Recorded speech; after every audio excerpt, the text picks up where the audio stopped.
Let's freaking go. I love this show each and every week. Bringing aid, football cards, collecting and investing. We're going to talk about a new-ish set. $30,000 a box, Andy. $30,000. We're going to talk about that, give you plays of the week as we always do at the end of the episode. But what we want people to do is in the comment section down below, let us know if you are PSA or bust, right?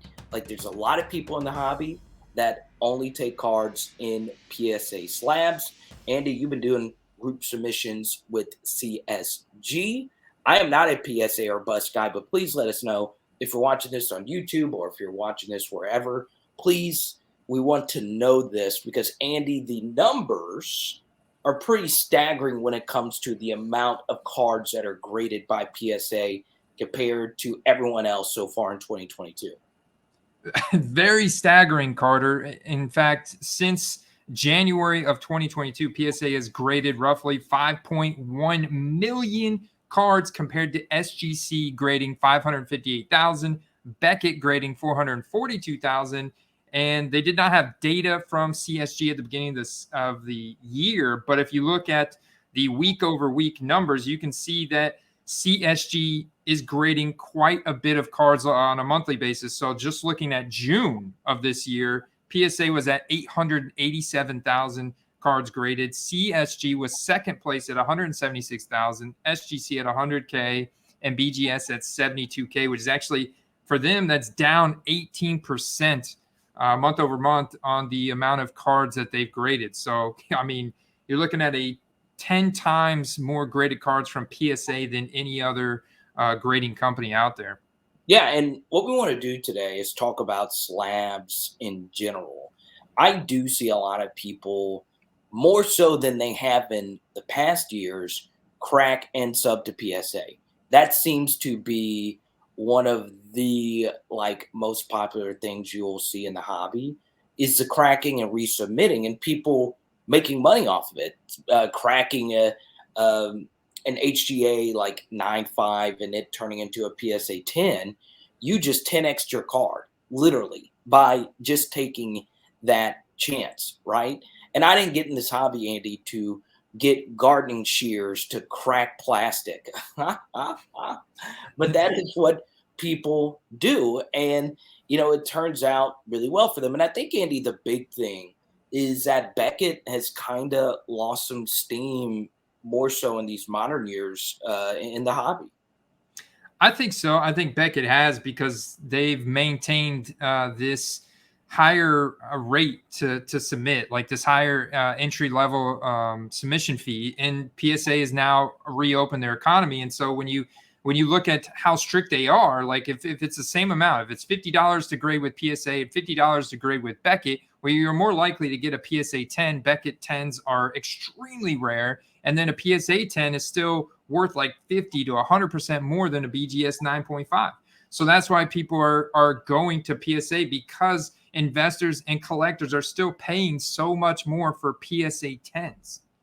And for those that are new, it wasn't always like that, right? Beckett, commanded more. And, if you've been in this hobby for a while, you know that a PSA 10 and a BGS 9.5 are very similar. And then you get into BGS subgrades, and, SGC doesn't do subgrades, but you get into the subgrading kind of philosophy, it gets really strange because there's more data points per se with the 9.5 corners, 9 centering, or whatever the grades may be. And then the true Gem Plus and the Gem Plus and the Gem Plus E equals MC square plus. It gets complex where a PSA 10 is a PSA 10, a PSA 9 is a PSA 9. And Andy, I've seen just some truly insane things where people will crack a PSA 6 and then get back a PSA 10. Right? You see some truly insane stuff. And for me, it honestly never really made that much sense, but I also get it. People like that iconic PSA label. So for you, Andy, are you a guy that doesn't mind diversifying his slabs whenever you're actually buying them? Diversifying in terms of buying a Beckett BGS 9.5 versus a PSA 10, Yeah. for the Yeah. right Yeah. value. But does it matter to you if a card is in a PSA slab or not? From strictly an investment standpoint, it does. Like I understand that at the same price point, like I'm gonna try and get a 10 over a BGS 9.5 or even an SGC 10 or a CSG 10, even though those grading companies are known to be more strict.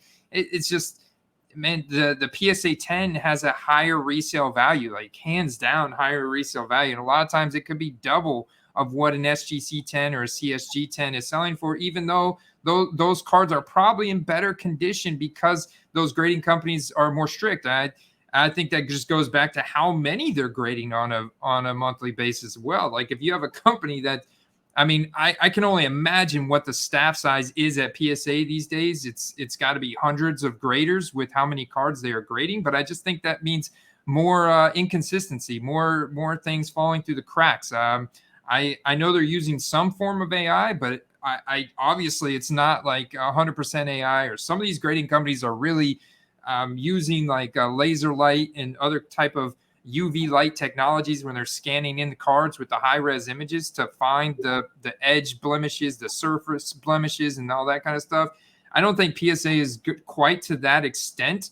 So I still think, well, like we see cards that have been trimmed. We see cards that have white corners and white edges that have gotten 10s, and cards that are off center that have gotten 10s, and they have a lot more that fall through the cracks. But obviously they're grading 10 times as many cards as the other one. I don't mind diversifying. I like the entry fee of buying a 10 from another company much lower, in the expectations, the hopes that they're going to pick up steam and they continue to gain, you know, respect in the market, and therefore the resale values will get better. I don't get people getting frustrated. Like I see this oftentimes on social media where someone chooses to grade with SGC instead of PSA, and they're like, "Why would you do such a thing for this kind of?" It doesn't matter to me. I want the card to matter more than the slab that it's in. Right? I've always been that way, and I personally have never submitted cards to get graded. Right now, does that make me lose some credibility in the hobby? Maybe, but I just buy it already graded. I'm just one of those kind of guys, because I have submitted a card to PSA, but it was just for a reslabbing of a card. And I've done the group submitting thing with PSA before, and I didn't like not having my cards back in a year either time.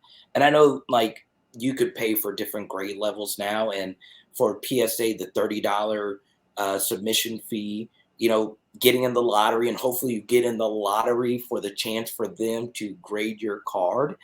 I love PSA. I own mostly PSA slabs. I actually do like their slabs the best, but I am not beholden to them. I know the rest of the hobby doesn't agree, and that's the thing, Andy. As much as I want there to be more grading companies, the numbers still back that PSA is just so much bigger when it comes to not only churning out grades, but just their stranglehold on the hobby. So for you, Andy, what advice would you give someone that is new when it comes to buying cards in slabs, the premiums that come along with buying a card at a certain grade in a slab, compared to just overall buying a card raw? Well, I mean, yeah, I agree with you that the card and the player is more important than the grade, especially when we talk about more scarce cards, more rare cards. I would also say that if you are buying a BGS 9.5 or an SGC 9 with the thought that you're going to cross it over to PSA, be prepared to crack that out. Like, PSA does have a crossover service, but they take a lot of personal pride in giving their 10s. So when they see, nines and 9.5s from another company, the chances of you getting a 10 on that when it comes to them in that slab is very, very, very low. They're going to automatically pretty much every time give you that 9 that the other companies give you. But if you crack it out and you submit it to them raw, now all of a sudden it comes to them as a raw card, and then PSA can put their own grade on it, which then you have a 50-60% chance, depending on the set and the year and everything, of getting a 10. But that's my whole thing. Like, From what I've found, I've gone, like, I just went through like 100 or plus raw cards yesterday of mine, the best cards that I have, looking for cards that I thought would get a 10. I'm going over them with a very, very close look, looking at the corners, edges, surface, centering, everything. And I only found a small handful that I felt very good about them getting 10s. And it'll be interesting to see the grades I get back from CSG. But ultimately, I'm okay with it because it's only $12 a card. Now, it just went up today to $15 a card, but still $15 a card is pretty good.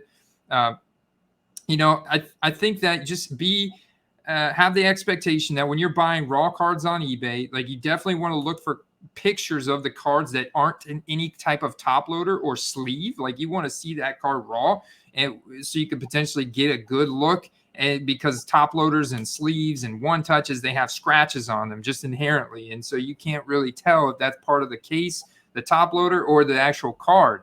And so I would say that's my one thing. Like, when I'm buying raw cards, I really want to see that card actually raw out of anything. And then, my other thing is, be prepared to crack it if that is your thought, your intention of crossing it over to PSA, or just target SGC 10s, CSG 10s, with the thought that those are going to continue to pick up steam in the market as they gain respect and loyalty from hobbyists. Then those resale values of those cards should climb. And hopefully one day, it would be nice if they were around equal as a PSA 10. Yeah, and for me, it's inevitable that one of those companies regains steam. I really do feel that way. I know it doesn't look like that, but I don't think it's necessarily good that everybody's PSA or bust, right? It's not good. And also, I'm a big fan of Nat Turner. I really am. Like, his collection, and then obviously him taking over PSA. I think even he would agree with that, right? Because there's so many cards that get sent to PSA that don't need to be graded by PSA, right? And then there are people that have been longtime PSA hobbyists that want to, fill out their sets to get graded by PSA. So they're actually not trying to do it for like the investing or the, the promise of a 10 being, what they want the card to be, if that makes sense, right? There's people that just want their card in a PSA slab because all their other cards are in PSA slabs. No one ever projected that there would be the kind of backlog that they have. So this isn't me saying, like, going on some anti-PSA rant, because once again, most of my cards are in PSA slabs. It's just, man, it's just nuts when you look at 5.1 million PSA cards compared to the next highest being SGC at 500,000. That is such a crazy discrepancy between the two. It's just insane to me. It blows my mind.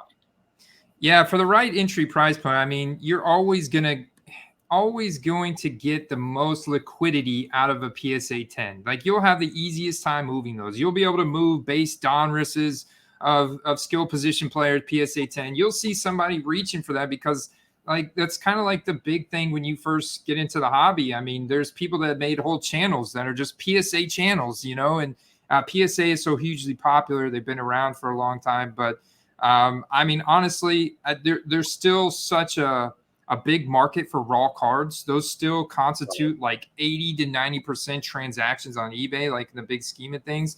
And, I still see a lot of profit margin being made from before players break out till after on raw cards. It's about the same percentage wise, but of course the PSA 10s move quick, like those move first. And there's always people out there that are looking for PSA 10s, even in base cards. And you'll see guys reaching $60 to $80 for a skill position base Donruss or base Optic or base Prism, but in a PSA 10 slab. And that's a really good way to add value to the card, like exponential value, right? And there is, like, PSA does have a membership tier that if you're in that membership tier, there's no lottery. Like, you can submit to them. They have a cap on it. It's like 30 or 50 cards, I want to say. It was somewhere, I can't remember quite. It was somewhere between 30 and 50 cards, but at $30 a card. And there was no lottery. Like, they opened that up to that membership tier they have. It's crazy. It's crazy. And I remember when I was younger, I knew Joe Orlando, and I'd speak to him every year at the National. And man, I know he's not with PSA anymore, like in the same capacity, but it's nuts, like what everything used to go for to what it is now, what PSA used to be, what it is now. And it's just wild that without the subgrades and just the simplicity of a 9 or a 10 or an 8 or 7, 6, 5, 4, whatever it may be, um, it's just nuts, man. It's still nuts to me. It's still nuts that the gap seems to have widened.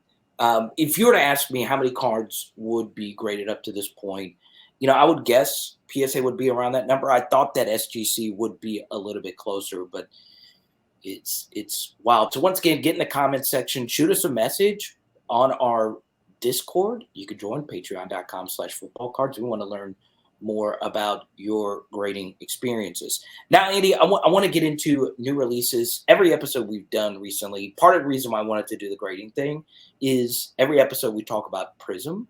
But before we get to this new $30,000 10 card set, I want to talk about Optic. And you've been looking at Optic really closely as far as making some moves, baby. Oh yeah, man, because it's been overshadowed by Prism. So here's the thing, Carter, and it's not main optic. The main optic set is not scheduled to be released now till the end of July, and who knows if that gets pushed out. Select has been pushed out to August, so it's like the 2022 season is going to be starting, and Panini's still releasing 2021 product. It's pretty wild. But the set specifically that we're talking about, Carter, is Contenders Optic. Rookie ticket autos. And I absolutely love this set for multiple reasons. One, a lot of them are on-card autos. A lot of the main players talking about draft pedigree in the first 3 rounds of 2021 draft, they're getting on-card autos in Contenders Optic. This is a higher quality card stock. It's thicker. It doesn't have the same edge and corner issues that you're seeing on base Contenders rookie ticket autos coming out of the pack with these white corners and white edges. I have not seen that in Contenders Optic. And I've also seen it going undervalued compared to Prism. Like I've seen Contenders Optic rookie ticket autos with the on-card auto sell for less than what a Silver Prism auto is selling for without a serial number with a sticker auto. Doesn't make any sense to me. I have never been a fan of Silver Prism autos or just Prism autos. It's a sticker auto. It's basically the same card, but with a sticker on it. It doesn't seem really creative to me, right? Where a rookie ticket auto is iconic. Get that on card auto, baby. It's looking beautiful. I've loved the design of this year's rookie ticket autos in this rookie class as well. It's something else that's really stood out to me. I like where your mind is going, baby, with Contenders and Optic, being released. Now, for me, Andy, my question, and I think a lot of people would ask you this question as well. Historically, how have rookie ticket autos and Optic sold compared to just base rookie ticket autos? They've done pretty well. I mean, I've seen so the thing is, right, a Contenders Optic is a hobby only product. Right. And it's caught on more, I think, in the past couple of years. I think when they first released it back in 2017, that those cards are considerably more rare. And I think they've kind of maintained that. But I think that a lot of times you've seen those base Contenders rookie ticket autos sell for more. But now people are understanding, especially this year with all the corner and edge issues that the base Contenders set has had. I think you're going to see Contenders Optic rookie ticket autos do a lot better this year. I saw that like a lot of 2020 variations, like in my Jerry Jeudy's that I sold, my Brandon Ayuk's that I sold. So I was looking at those and looking at the sale price differences, and it was about the same, right? It was about the same. And Contenders Optic is a hobby only product. It's one pack of 6 cards for like $650. And so the scarcity is absolutely there when you're talking about those rookie ticket autos. And, they're just harder to pull, harder to get, and they should inherently have a higher resale value. And I think they're going to continue to appreciate, especially this year's product. I think is definitely, once the dust settles, is going to be worth a lot more in my opinion. Quick little hobby tip here, as far as, because when people rip a big time card, like let's say like you pull a Mac Jones rookie ticket auto, what a lot of people do, Andy, is they pull it out and they post it on social media. And the one question they always ask is, should I get it graded or should I just sell it raw right now? Right. And I do think it's a little complicated because for me, um, if I'm trying to sell the card, I'm going to try and sell it now. But then again, if I'm shipping a $1,000 Mac Jones raw card, that it's kind of scary, right? At the same time. So for me, I feel like you got to balance, you know, because for a lot of people, when they rip a card that big, they don't care about the card. They don't care about the player. They don't care about the long term hold. They want it. They want to sell it. They want to make money off that card. Well, if you are going to be sweating buckets over the next few weeks over what the grade is going to be, and then go through the stress of actually selling the card, then you should just sell it raw. But if you feel comfortable and want to take a chance that it does gem at PSA and it gets a 10, and that obviously 3x's that card's value, then you should do that. So as far as that is concerned, I feel like you just got to do whatever you feel is most comfortable. And Andy, the one tip I would give when you would pull something like that is, if you're in a region where there is a card show, or if there's a hobby shop looking to buy it, go get the daggum thing sold in person, where you don't have fraud potentially happening. The good old fashioned switcheroo. We talked about the crazy controversy that happened last week in the hobby. So it's for me, Andy. I feel like if you are in that position, try your best to get an in-person raw sale. Take a $100 or so less. Just get that thing cash, baby. Let's go. Yeah, why not? I think buying raw, selling raw is the way to go most of the time, because your chances of getting 10 a lot of times is not as good. If you don't get a 10, then it's not worth your while. I mean, looking at the numbers, the 9s, the 9.5s, it's just a lot of times based on the investment that you've got to make into, especially if you're submitting to PSA or BGS, is not worth your while, not worth your money or your time. And especially on a new product, when hype is so hot for multiple reasons, just new product, rookie players, the whole nine, like you've got all those boxes being checked, I would go ahead and flip that card raw and take your profits. I like this graphic you have here as far as gem rate. So if you can, Andy, give people what gem rate actually means. The way I understand it is a gem for PSA is a 9 or better. Is that correct? Correct. Yeah. Gem is so a gem for PSA is a 9 or better. BGS is a 9 or better, and SGC is a 9 or better. Interesting. I think I said that right. I think so too, right? I don't know. I get confused by that all the time, unless it is 10 or better when they mean gem. I get confused by that all the time. PSA Well, 9 means a card gemmed, or is it PSA 10 that means a card gem? I, I I I've think been that's Gem corrected. Mint. Yeah, gem mint is 10. So that's the thing about like the grading stuff. You just get, there's so many like just terminology that comes with it, and it drives me insane. It really, really does. Right?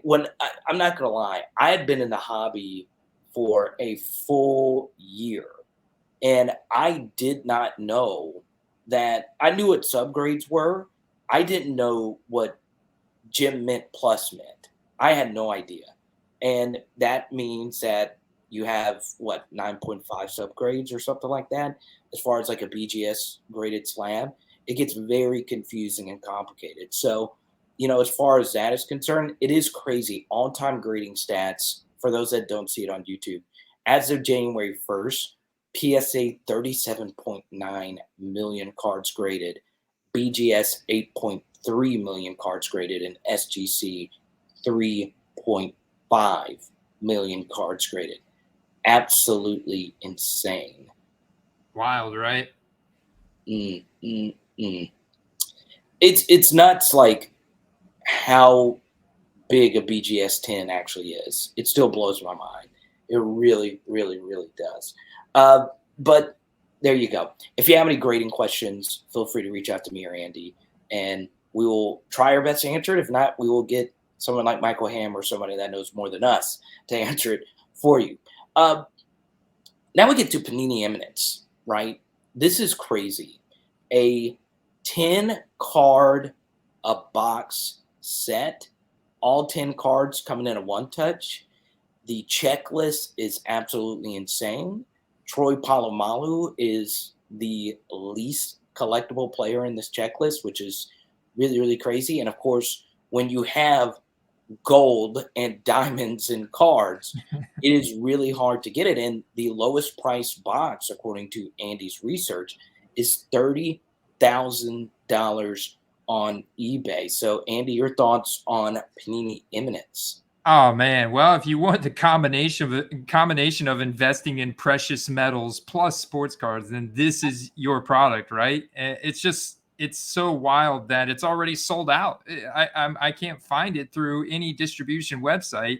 The only thing I can find is on eBay. It's like last one. It says $30,000 or best offer, and you've got bars of platinum, diamonds, gold bars, silver bars in these cards with signatures of, you know what's interesting, Carter? Looking at the checklist, it's a bunch of goats, and then it's like Mac Jones, Justin Fields, Trey Lance. Like they sprinkled in some really hyped up, 2021 rookies. Had to have those guys in there. Just a few quarterbacks, but a bunch of goats. This doesn't really move the needle for me. It really doesn't. Like, if I'm going to spend the money on a GOAT card, I'd want a GOAT card from the 90s or the 2000s instead of a modern day GOAT card with a bunch of bells and whistles. Um, Andy, I know that's not really you either, but as cool as it is to have such a high end product such as this in the hobby, I don't know. It's just something that just doesn't get me going. It doesn't get the juices flowing for me. Yeah. Uh-huh. Yeah, I'm not sure. I'm not convinced on the combining precious metals with sports car. I do think it's cool, but for that price point, I mean, maybe there's some market opportunity. It's unlicensed, but you go and get you a custom car. You go buy a bar of gold for what, like $2,000, and then And then stalk Joe Burrow and say, "Sign this piece of gold," and I'm going to put a photo on. Uh, but yes, I love talking about the super high end product because I know for sure I'll never rip anything quite like that. But whenever our whenever the show is our full time job, which will be the case when we're front stage at the 2023 National, got to speak it into existence. Uh, we'll break one of those, which is kind of crazy. Like, I don't know. I've never opened a pack. Like, I see these flawless. Like, I see Pac-Man. I love Pac-Man's. I see them opening up these. I've never opened up a briefcase for like sports cards. We're not at that level just yet. We're working our way up. Like, that doesn't really even feel like the hobby to me. It feels like I'm walking into the McGraw-Hill building in New York City, getting ready for a presentation, and just sitting the briefcase down and just those levers. It's not me. I don't know if I don't know if briefcase hobby stuff is yours either, Andy. nah, man, that's not me either. Never really got into that. Don't lie, you got it. You got it, man. All you got to do is sell all the cards on your wall back there, and then give away your kidney, and then you'll have enough money to buy an Eminence box. There you That's go. it. Yeah, I'll still have one kidney left. I'll be good to go, man. And then That's it, man. And then consolidate my entire collect. I'll probably have to consolidate, my car as well. there's people listening to this, including myself, that just said, "Oh, well, I didn't know we had two kidneys. I thought we only had one." I really did. I thought we only had one kidney, but that's why I failed biology class. But there you go. So Panini Eminence is not something that we will be partaking in, but Contenders Optic is something that I'm looking to buy some singles with. Now it is time for hobby tip of the week. And Andy, you got a pretty nice one. Yeah, so I've changed my strategy a lot lately to just, taking what the market gives me. And let me explain what I mean by this. So I've changed the way I've been searching. Like, I feel a lot of times we get really dialed in on one player. And we start searching for that one player, and we'll, do the year, the player name, auto, or whatever the case may be. You're looking for this one player. You're so dialed in. But I think you should change the way you search to the set. So, for example, searches I did yesterday were 2021 Contenders Optic, or 2021 Silver Prism, or 2020 Rookie Ticket Auto, or 2020 Silver Prism, and then just see what's ending soonest and taking what the market gives me. Is there anything from those sets? Because right now we have such a wide range of outcomes for so many different players in the NFL. You look at our draft boards and stuff, it's typically like the top 300. And so that's a big player pool. And that's just offensive players mostly, if you don't have IDPs in your league. So that's not even defensive players. And so I've been doing that and then finding from there, like, stuff that is going extremely undervalued for a guy that I wasn't on, like a David Montgomery Rookie Ticket Auto. I'm not super bullish on him, but for $10, yes, I'm going to buy his Rookie Ticket Auto because that leaves me with just so much upside. And I think it's a really good way to zag when other people are dialed in on specific players being hyped up. You just take what the market gives you, and you can get into some cards at really low entry price points, which gives you a ton of room for upside to flip at any point in the future. My hobby tip of the week, and that is a good one. I do an ending soonest a lot, especially if I'm up super late and I know there's not going to be as many eyeballs. I was able to get some really good Deontay Johnson autos for under $30, and I think he's got, some not quite Justin Jefferson upside, but I mean, even with a bad quarterback, I do think he's really good, and he plays for Pittsburgh, big team. So I think he'll have some big games this year. I like that hobby tip of the week. Mine's is pretty simple. Keep it moving. Just keep it moving, okay? Don't hold on to a card too long just to make a few extra dollars. It just doesn't make a lot of sense to me. And not going to lie, I wish I took that advice a little bit earlier. Just holding on to cards just a little too long and not keeping your inventory moving. Keep the daggum sales happening. Take profits, move along. You're not always going to quadruple X or 3X your card, okay? Brought this up in the Discord, and Andy, you and I are very transparent about some of the plays where I make money, some of them where I lose money. And for me, I talked about Jerry Jeudy. Sold my final Jerry Jeudy card, cashed out, made money on basically all of them, some in-person sales, some my recent one was a not flawless, the other set. I sent it in the mail today. And it was numbered 10 out of 99 jersey match on card auto. And I thought it was the National Treasures, right? National Treasures. Field Pass, yeah. Right. And the card I'm talking about. Bought it for $50 during the dead of the season last year. Sold it for $150. And I had it listed for $200 for the longest. Thought I was going to get $200 for the longest. And guess what? I probably could have gotten $200, in the lead up to the season. But when you 3X, you take it and you keep moving, especially for a player that has done nothing. Jerry Jeudy has done nothing. Now, you could do something with Russell Wilson in the offense, but man, there's a lot of target competition there, right? So I kept telling myself, hey, you're going to get 200, you're going to get 200. And then finally, when I got a 150 offer, I didn't even counter. I said, I'm 3Xing on a guy that is very speculative.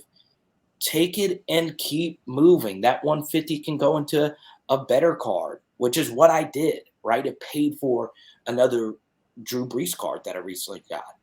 Keep your inventory moving if you look at cards as investments. Now, if it is a PC card that you really don't want to sell and you have it for a super high price, that's a little bit different.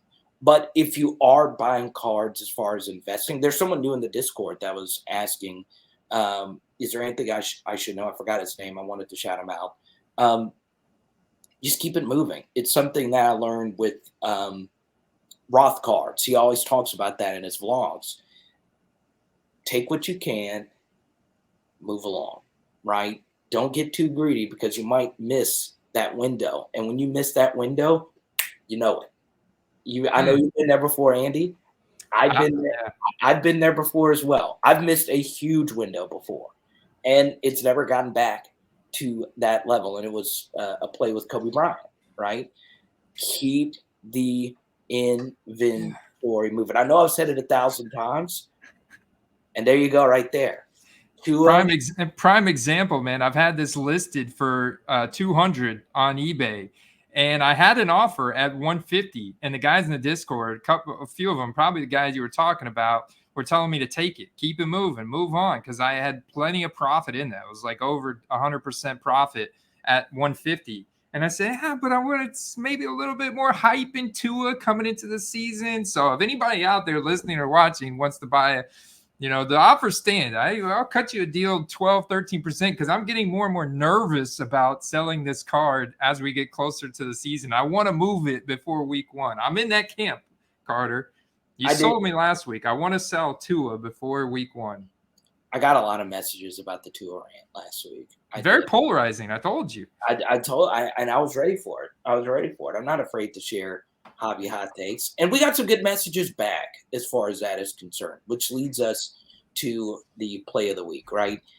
There were some messages saying, hey, look, I'll take Tua at the price. And his rookie ticket autos float anywhere from 300 all the way up to 500, 600. It just depends on what you're looking for. I think that's a fine speculative play. I do, as far as like selling before the season, because I do think you can, if you buy it to a rookie ticket auto, and for some reason he does win week 1, I think 300 is a fine risky floor per se, because you're not losing a gazillion. It's not like you're paying 1,000 and try and make 2,000. So there was someone that commented that, and I get that. My major point was just he can't play, right? And I would sell just because I know for near fact that he can't play. I just don't think he's that good. I really don't. And I also think it's like this in the NBA as well. There's only a certain so many amount of special players. And my hobby tip of the week is understanding that there is a very real possibility that all 6 of these rookie quarterbacks don't move the needle at all. Now, that is a very low possibility, but it is not out of the realm of possibility that Trevor Lawrence, Zach Wilson, Mac Jones, Justin Fields, Trey Lance, and Davis Mills all look like ordinary guys. It's a very real thing. Out of all those guys that I just mentioned, there's really only one of them you would consider having an elite supporting cast. Elite. And that is Trey Lance. That's it, right? Elite proven play caller, simpler offense, great weapons around him. Yes, Trevor Lawrence signed a bunch of really interesting players, and he did get a huge upgrade at coach. Still doesn't mean he's going to do anything this year. Same thing for Davis Mills. That's a pretty bad situation in Houston. Justin Fields has the worst situation.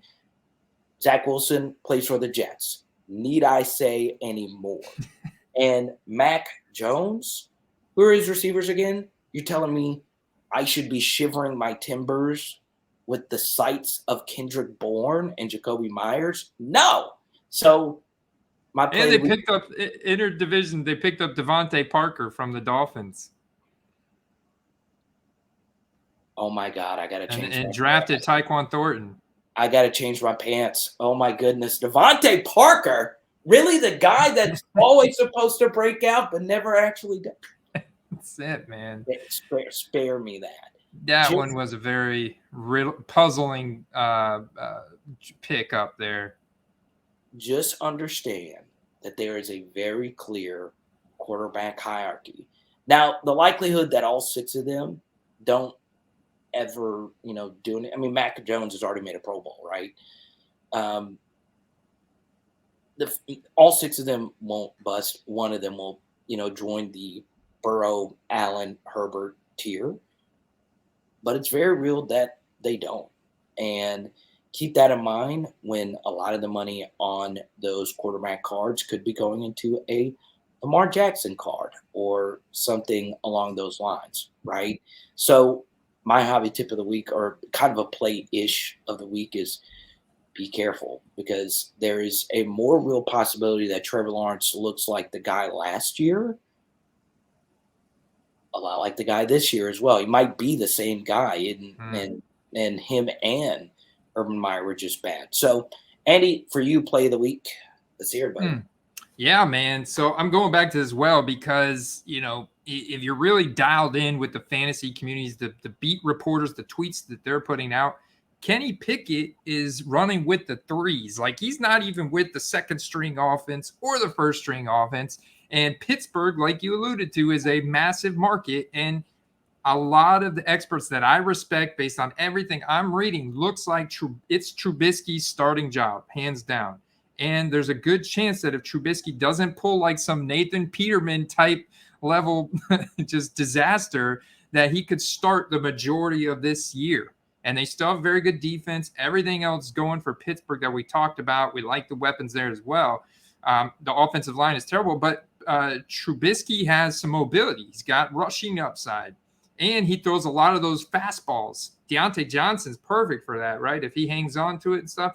I really like Deontay Johnson stacked with Trubisky this year. I think Trubisky's cards are going to go up a lot in value, Carter, coming out of the gate, especially once there's public acknowledgement, mass social media acknowledgement that he is the starter just based on his draft pedigree. We've seen guys that go, top number one overall picks. Not he was number one, but top draft selections have a much longer leash. They get hyped up a lot quicker, a lot easier. So whether he pans out or not, I think his values go up big time. I saw an optic autograph, serial numbered out of 99. That was $100 on eBay, raw. It had a little blemish on the back of the bottom of it. So I'm still watching it, but like stuff like that's out there. Like his base optics are like just a couple bucks. His prisms are, the hype is totally cooled for him. And so I think that we're in a buying window for him. And I think his values are going to go up big time. So I'm going back to that well. I like it, and you also have to keep this in mind as well. Mike Tomlin's not one of those coaches that's ever going to feel pressure to put a rookie quarterback in, right? The Steelers are a different kind of franchise, right? This is not the Jaguars. This is not a franchise that is looking for a savior per se, right? The Steelers are the Steelers. They're top 5 iconic brand in this league, and they don't need some rookie quarterback to come in and save the day, right? Now, Pickett is their long-term solution, but I think Trubisky's going to have a longer leash. So I like that. And once again, this is something that I like a lot about Trubisky, right? All the intangible stuff, he's really good at. Like Houston, no one in that locker room ever had a bad thing to say about him. They said he put in all the work. This is one of those, we're talking about him before the episode, and he might be in the outtakes. This is a little bit different than, a Jamarcus Russell or a Ryan Leaf scenario where they were high draft picks, but it was their own accord that cost them any opportunity. Trubisky did all the right things, and it didn't work out in Chicago, but Chicago is still a disaster, right? Now he's going to one of the more stable situations in the NFL. I like it.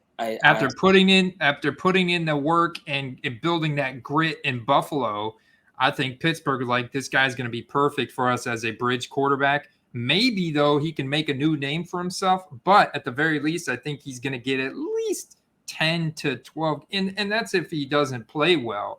If he just plays okay, I think he could potentially start the whole season, And I think his values go up right out of the gate. Once we get that public acknowledgement that he's the starter, I think his values are going to go up big time. Season starts Cincinnati, then the Patriots, Browns, Jets. So not a difficult start. Now, week 4 and week 5, it does go Bills, Bucks, so that kind of sucks. But that's not the most difficult start to a schedule. And once again, in football cards, the first 4 weeks matter more than the next 4, as we talked about plenty of times on here. So, yeah, and once again, we saw what Brian Daboll did to Josh Allen. maybe Brian Dable did the same thing with Mitchell Trubisky last year, and now Mitchell's going to get his opportunity. So we shall see what happens. Andy, fun episode. Once again, patreon.com/footballcards. We are growing. I really enjoyed Shot last week on the Thursday Night Live on the Football Card Quest. I did not know that was the same guy, Jonathan Taylor Cards. I enjoyed all the Jonathan Taylor gems. So go check that out on YouTube as well. And Andy, I'll see you next week, baby. Peace. Next week.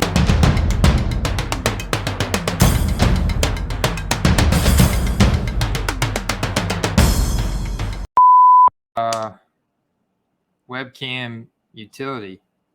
Look at that. Look at it. It's gonna turn on. Look at this. Sometimes I just sit here for 5 minutes to get this thing on. It's all I've basically been doing. Okay, there we go. Boom. Look at but you. Once it's on, man, looks incredible. You look great. Wow. Sharp. I look fair, man. Look at this. One of my favorite cards right here. I'm actually sending it off to a PHL person. Okay, you know who this is, right? Just guess which legendary Packers quarterback this is. It's blurry as crap, but so I guess this makes it even more challenging. Whoa, there it goes. Everybody, it doesn't look like Rodgers. You're right. That's Matt Flynn. Matt Flynn. Everybody thought I was just holding a Aaron Rodgers rookie because it looks like the Aaron Rodgers rookie, like just like from a distance. You could fool somebody with this because Aaron Rodgers, ironically, his rookie card or the rookie card you see everywhere, him in his practice uniform, his practice shorts. It's those bubble letters at the top that give it away. That's that iconic 2008 design. Man, I love me some Matt Flynn, man. I'm guessing LSU quarterback. Oh, you didn't know Matt Flynn went to LSU? No, I'm not super knowledgeable about his backstory. So you knew Matt Flynn, right? You knew who Matt Flynn was, but you didn't know he went to LSU. Yes, right. Oh man. So the way it worked, all right, this is fun. Okay, so college football now has the transfer portal, right? And now you can transfer school to school and be immediately eligible to play, right? So that's new. And Matt Flynn was in an era where you couldn't do that, right? Mm-hmm. And he came in the same recruiting class of a little-known quarterback named, do you know who it was? Who he came, the recruiting class he came in with? Think of legendary LSU quarterbacks. It's you. Around that time period, I'm trying to think. Was that Jamarcus Russell? Marcus Russell. So he came in with. Oh, nice. I'm pretty sure they were the same recruiting class. Pretty sure. Okay, so he came in with Jamarcus Russell, but the bottom line was he was at LSU when Jamarcus Russell was at LSU, right? So Matt Flynn did not start until his senior season, okay? And the only reason he ever got the opportunity to start is because Jamarcus Russell went to the NFL draft and was selected number 1 overall. So Matt Flynn only started 1 year for LSU. And do you know what he did that year, Andy? I don't know. No, did he take you guys to the national championship? Not only took LSU to the national championship, he won LSU the national championship. And he wouldn't have ever gotten the opportunity if Jamarcus Russell decided to stay. Now, what was very interesting about that team was there were a lot, and I mean a lot, of people that came back to that team, right? And Jamarcus obviously didn't because, he was the number 1 overall pick. But like Glenn Dorsey had a pretty good draft grade. He decided to come back to go for the national championship. And the rest is history, Matt Flynn. And if you go back and watch that season, that is the wildest season in college football history, 2007. The only year in the modern era with a 2-loss national champion. We had 2 losses that year. And that year was just chaotic. It's like the college football fans that watch this will know. I think I remember that because that was the year that USF, my school here in Tampa, that's not even like a ranked school, actually became ranked, and they were for like for the first half or first 3 quarters of the season there, they were like undefeated, and yeah, didn't you guys have like multiple overtime games that year? A lot. So they had the only 2 games that they lost were in overtime. Okay. But what made that team wild was, well, they didn't have many overtime wins. They had a lot of miraculous wins. So LSU went 5 for 5 on 4th down to beat Florida. And that was the beginning of the Tim Tebow hype. So I remember that week on LSU's campus, like people got Tim Tebow's number and was calling him, and his voicemail box got full. Every LSU student on campus. Then Matt Flynn had the most miraculous, crazy throw. LSU was in field goal range to win the game, and instead of kicking a field goal, Les Miles decided to throw a bomb at the very last second, and Flynn completed it for a touchdown to Demetrius Byrd. And Wow. that year, LSU just had a bunch of close calls, comebacks. They were down by 10 points, I think, in 6 of their games. And that was just a miraculous team, and Matt Flynn led them. But the point is, the NFL side of it is Matt Flynn would have never been in the NFL had it not been for Jamarcus Russell leaving early, right? Because Jay Russ would have remained the starter. And what a lot of LSU fans get wrong is since Jamarcus Russell was this colossal bust, and the way that he busted was all on him, it was 1,000% on him. They forget how good he was in college. He was a really good college quarterback, and he was super clutch. Like Matt Flynn, the one thing both of them had, they were just very, very, very clutch. Right? They played in a lot of close games because Les Miles wasn't that great of a coach, and they won us a lot of close games in a run-first attack. And what made that national championship really crazy was LSU had Jamarcus Russell go in the first round, but it also had Dwayne Bowe and Craig Buster Davis go in the first round as well. And they still won the national championship that next year because they had so many other guys returning. But yeah, Matt Flynn, what a dude. What a freaking dude. Yeah, man, I'm blown away. I got picked off last night. I got sniped left and right, dude. I was trying to get into a bunch of auctions on 2021 Contenders Optic because I felt like that set got overshadowed by Prism, and so it was going undervalued. And I was seeing like on card Contenders Optic rookie ticket autos sell for less than the silver Prism auto that's got a sticker auto. And I was like, whoa, wait a minute, and so I was trying to get that. And then I realized after I got a ton of comments from our Prism, our QuestCast last week, guys that were talking about this short print silver variation that they only printed in hanger boxes. And you can tell because it's got a V dash and the number on the back. So if you go look at 2021 Prism hanger boxes, those are reselling for about the same as the blaster boxes now, which is wild. Less product, but because it's got this hanger exclusive short print photo variation, kind of like 2012, they did a base and then a short print variation. That's what they did this year. However, they only put the short print variation in the hanger boxes from everything that I've read from all the comments I got last week. So that has propelled the value of the hanger boxes up to $40-$50 on eBay. Wow.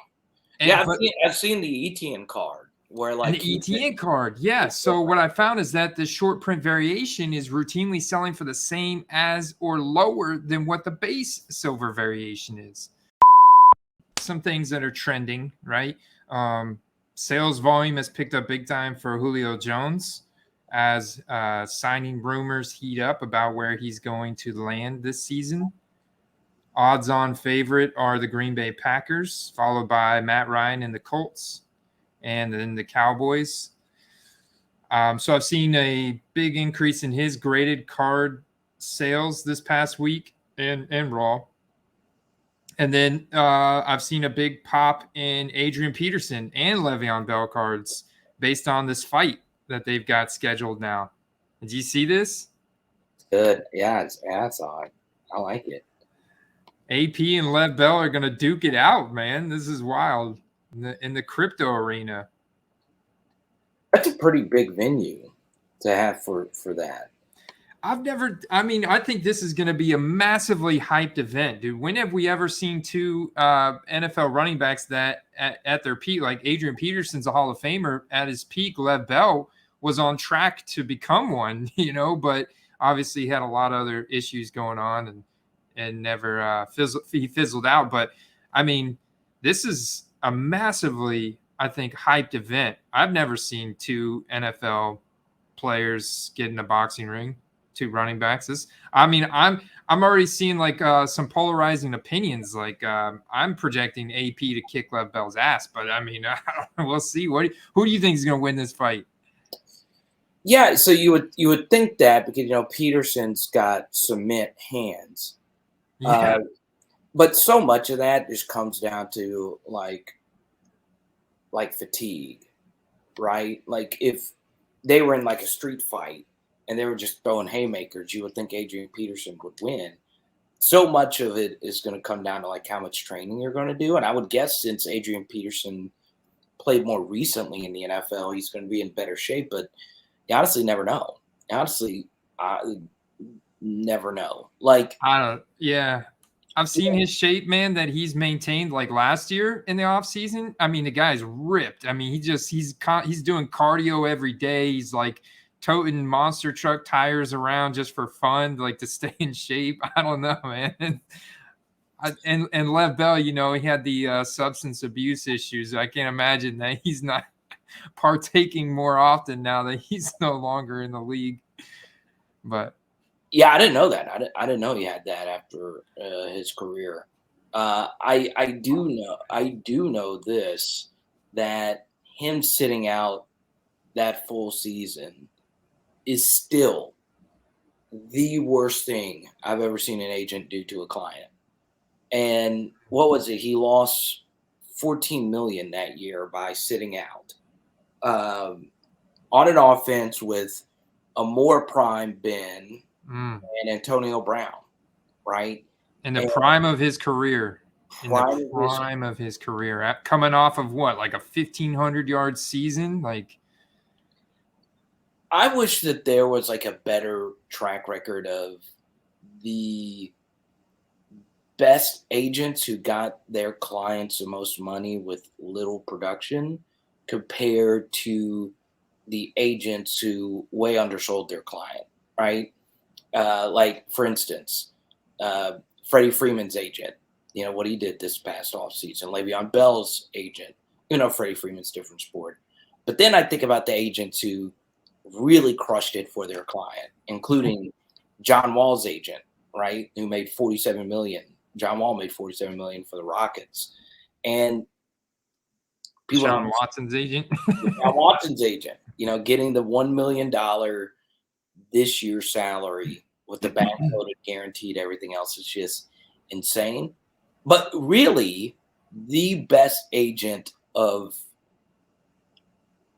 recent memory, and I'm not like, obviously there have been a lot of bad NBA contracts to role players that make like 15 to 20 million a year, right? The gap between NFL salaries and NBA salaries still remains to me the most amazing thing.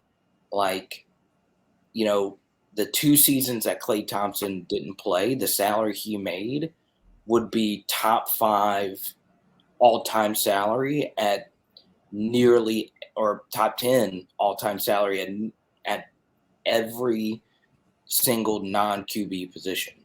And those are like the 2 seasons that he didn't play at all. That doesn't include like his entire career.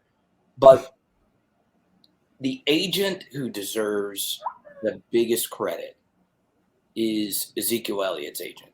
Mhm. There will never be a better contract signed in football than that one. By a running back, right? Especially. It was the last great running back contract. Yeah, right? man. Now, there's still some other good running back contracts out there. Like, I mean, Alvin Kamara, if he's, suspended, the Saints are going to get the same ROI. And I love AK. But AK was always better than Ezekiel Elliott. And when he plays, he actually is elite. Tony Pollard's a better back than in Dallas. I know you're a big Tony Pollard guy. But Zeke, his agent, just knowing that Jerry was eventually going to pay him and not allowing Zeke to do anything until they got it. I remember reading up on it. Like, there was a lot behind it. And to get Zeke his money was just the absolute perfect timing because he would not have gotten the contract the next year. So whoever that agent is, I remember reading about him. I don't know his name or anything like that. That's my guy right there.